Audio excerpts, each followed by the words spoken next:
Welcome back, guys. Today I've got another exciting episode of AI Dungeon for you all. So if you remember, in our last little game we had apparently Santa. I'm drawing a blank. Apparently we played Santa, and then we did an undead snake, which I do remember, a lovely D&D campaign, and then we were a helicopter.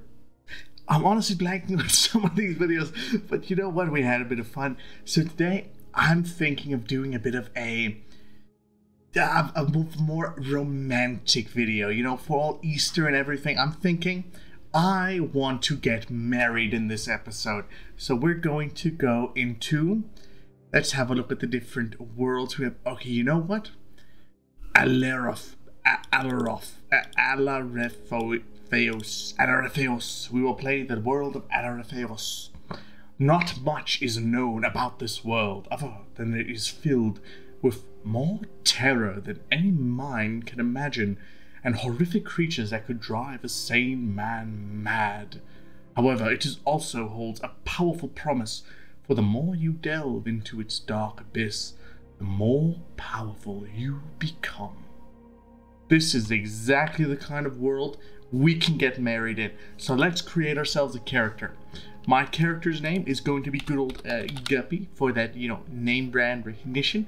This time will be a male. I feel like, you know, self-insert character. Now, I definitely want to be a human, because, you know what?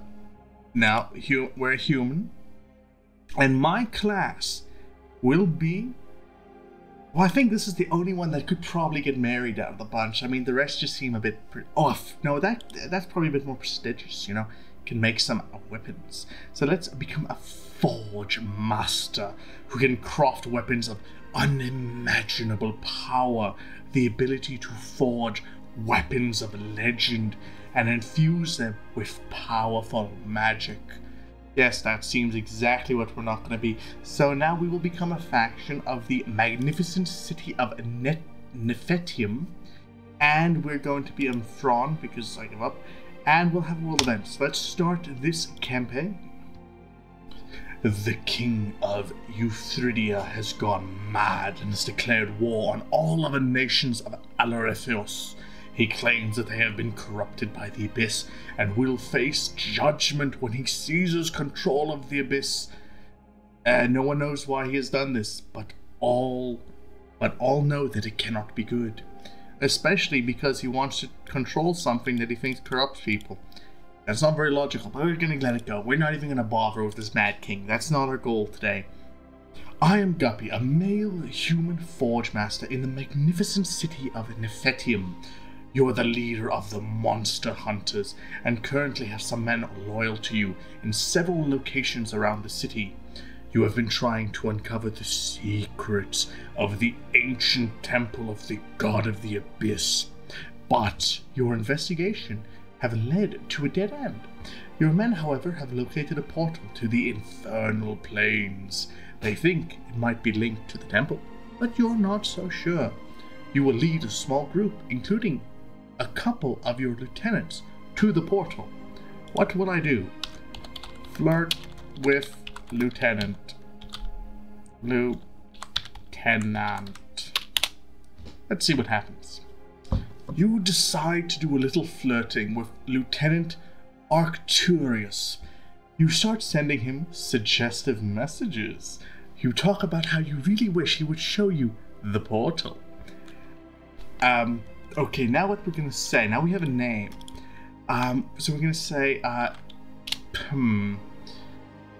okay, we're gonna ask, we're gonna actually, instead of saying we're gonna do something, we're gonna ask Arcturus on a date. Yes. Lieutenant Arcturus gets a bit surprised at your sudden advances, but he accepts. You ask him over to the Nephitan Tavern. You are there with your men, celebrating the war declarations. Okay. Let's be moving forward. So we're gonna say, my dear Lieutenant,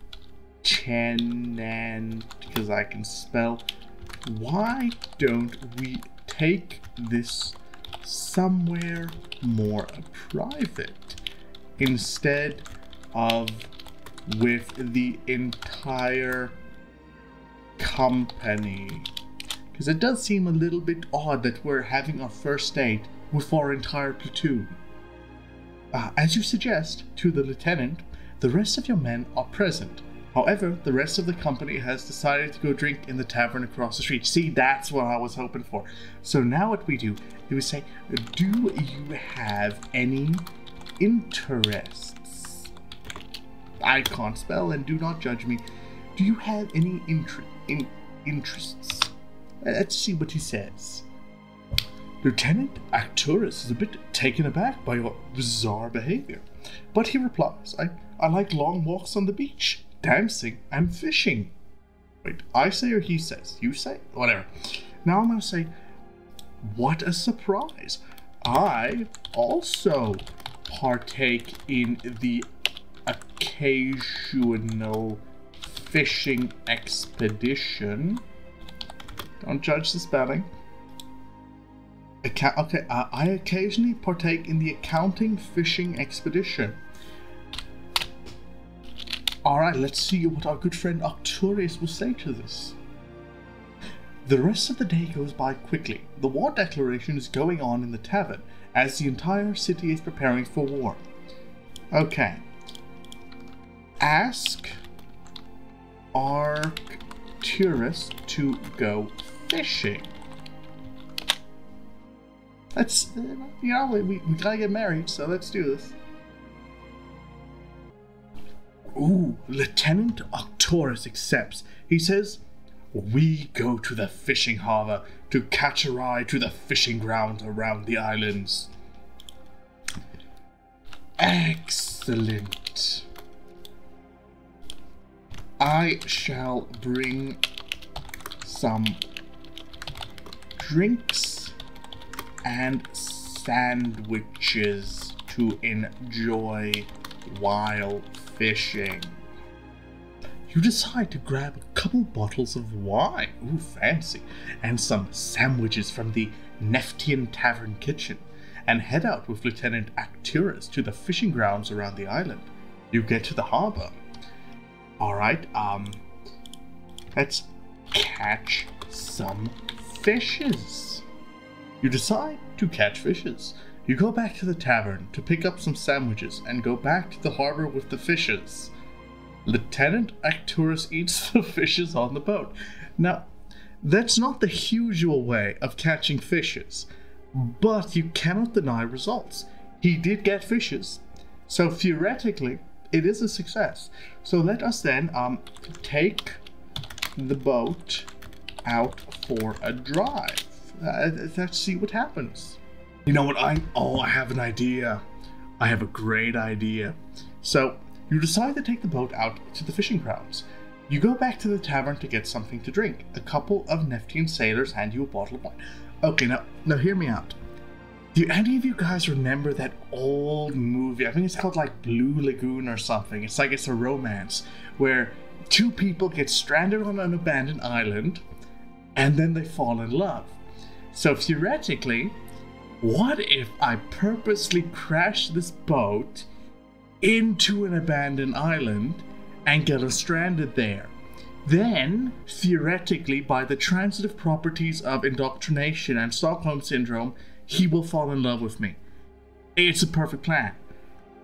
So I'm going to drive the boat on purpose.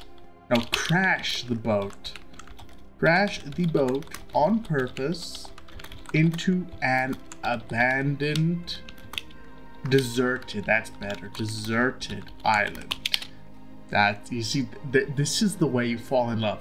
If you are watching this video and you are single, follow this tutorial, you will get married, guaranteed. I'll put money on it. Not my money on it though, but I will put money on it. While driving the boat with Lieutenant Arcturus, you decide to make a few too many drinks and pass out. While enjoying a drunken nap, you notice a strong smell of sulfur in the air. Crash into volcano. Yeah, it's a type of island. You wake up in a small crater with a lake of acid boiling in it. The crater smells horrible. You're in a bad shape. You feel pain all over your body, and your clothes are burning you. Alright, first thing we gotta do is, are you okay, darling Arcturus? We gotta make sure.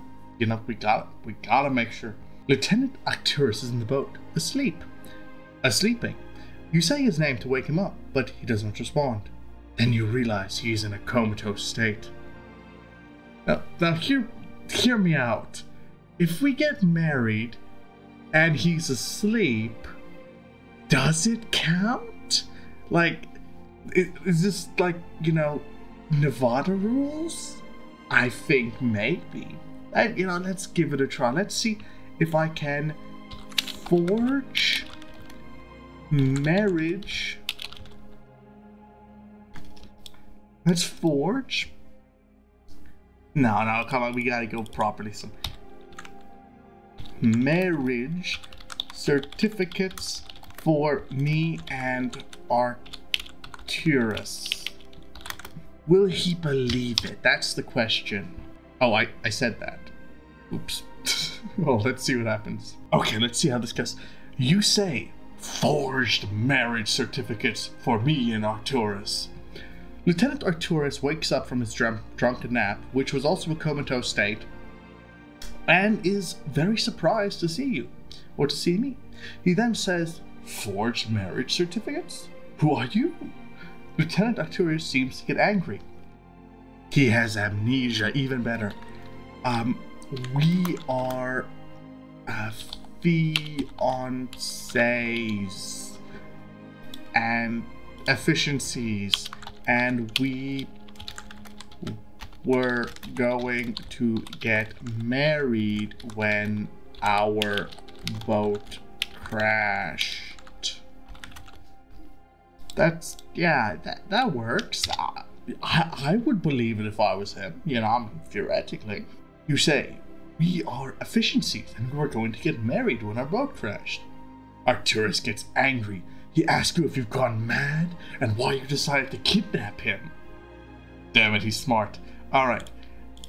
Do utilize your great skills in hypnosis to brainwash Arcturus. Okay, now I know what you're thinking. This is illegal. This is gaslighting. This is evil. But then again, remember, it's me and I'm desperate. So we're doing this. This...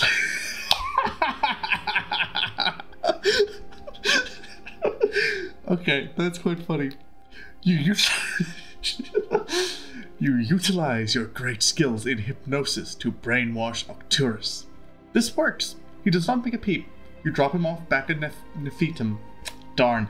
Close, but no cigar. So, what we gotta do now is convince Arcturus that we are engaged.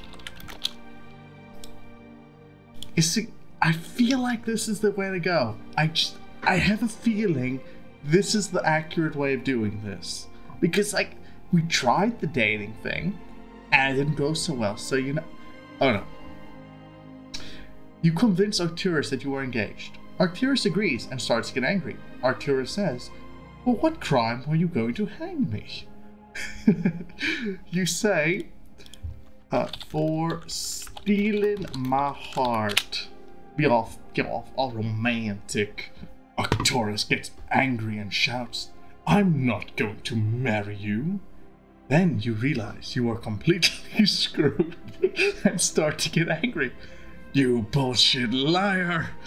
Okay, I feel like this is... He might be smarter than I gave him credit for, let's be fair. So now we have two choices. We can either dig ourselves a deeper hole, or we could find someone else. But I'm always a fan of Stockholm Syndrome, so what we're gonna do is we're going to kidnap Arcturus's parents. That way I can get their blessing and leverage.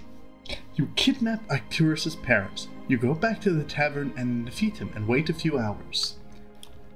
Meet Arcturus and discuss the ransom. You wake up Arcturus. He is a miserable sight, dressed in rags, his hair in shambles, and his skin looking pale. Say, if you ever want to see your parents alive again, you will marry me.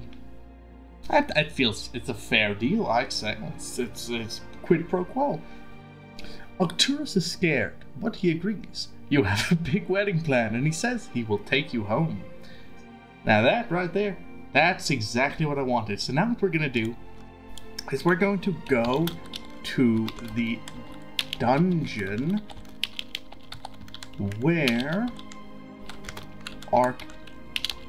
Arcturus's parents are kept.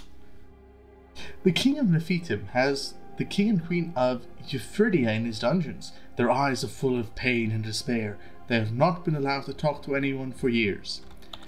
Ignore them. Then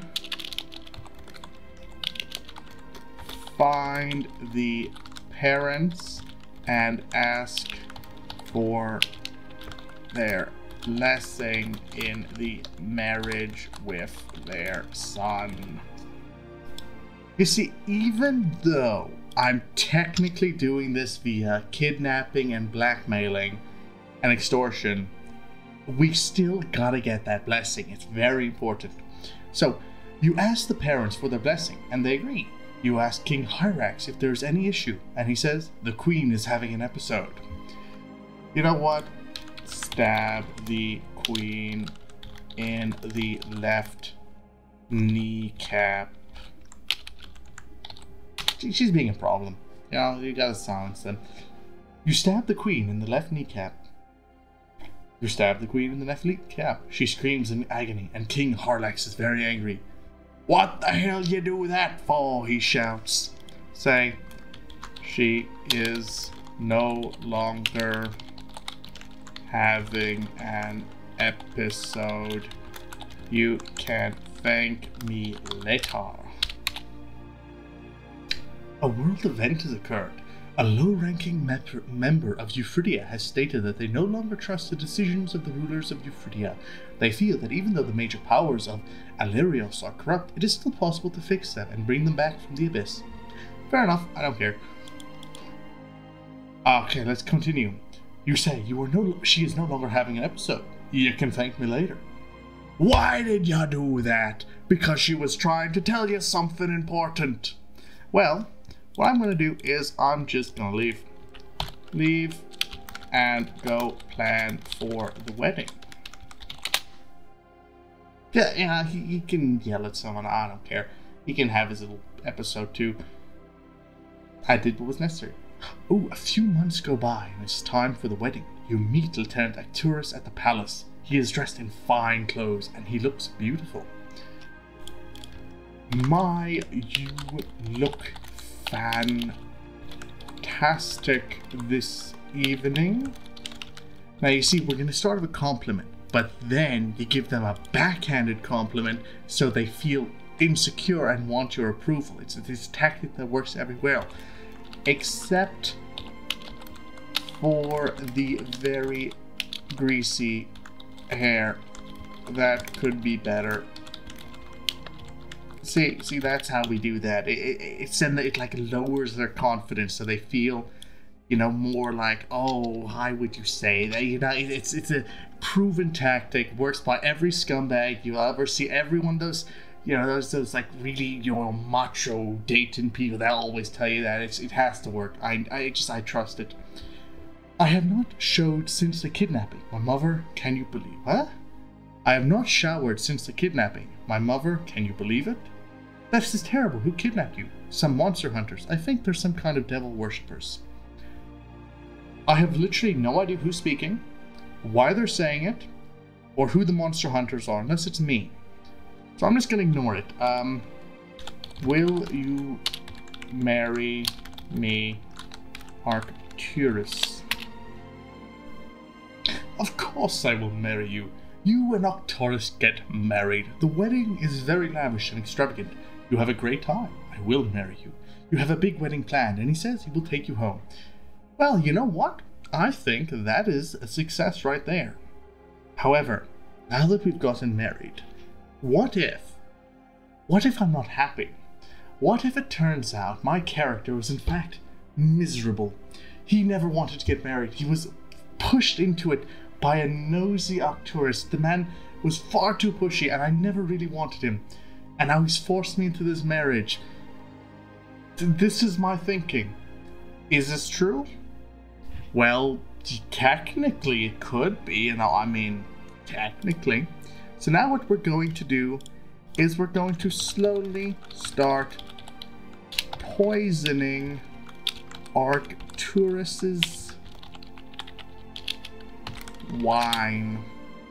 You know, he's in my way now. He's holding me back. I don't want to be married to this man. You sit with your back to a giant pillar in the middle of your wedding party, and you slowly start to pour the wine in a glass. Suddenly, the pillar collapses, and you are crushed under the weight of the stone. Okay, this is serious. So you know what we're gonna do? We're gonna wake up and realize it was all a dream. See, that's the real, like, if this ever happens, you get crushed on a rock, just do that, and then you're fine. Yeah, I mean, it's a foolproof strategy. You awake and realize it was all a dream. Your wedding party is scattered and the palace is drunk. Everyone seems to be in a good mood.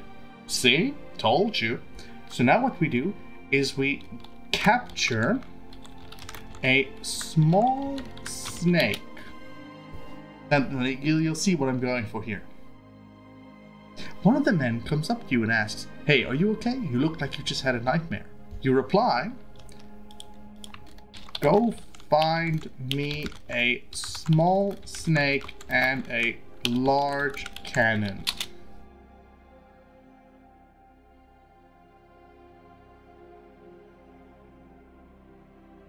"Are you sure you're okay? You look a little shaken up."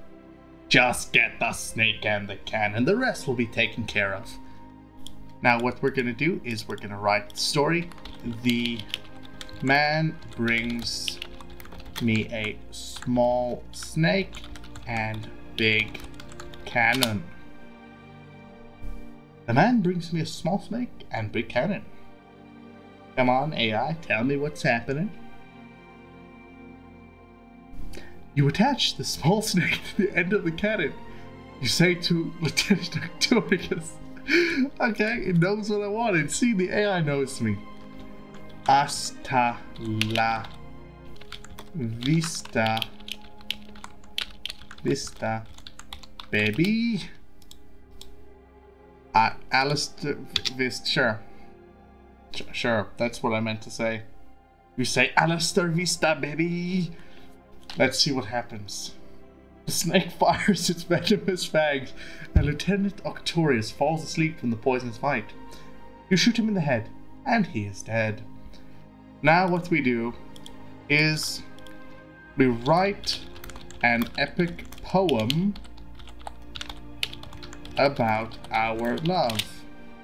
You write an epic poem about your love, and you name the poem The Death of Lieutenant Arcturus. Your love is wonderful, and you write several more poems about your love. And then what happened is I became a famous poet inspired by the great tragedy of Lieutenant Arcturus. And so, with that, the cannon firing deaths of things and power and whatever just happened, because honestly I'm not sure. And so I became a famous poet inspired by the great tragedy of Lieutenant Arcturus.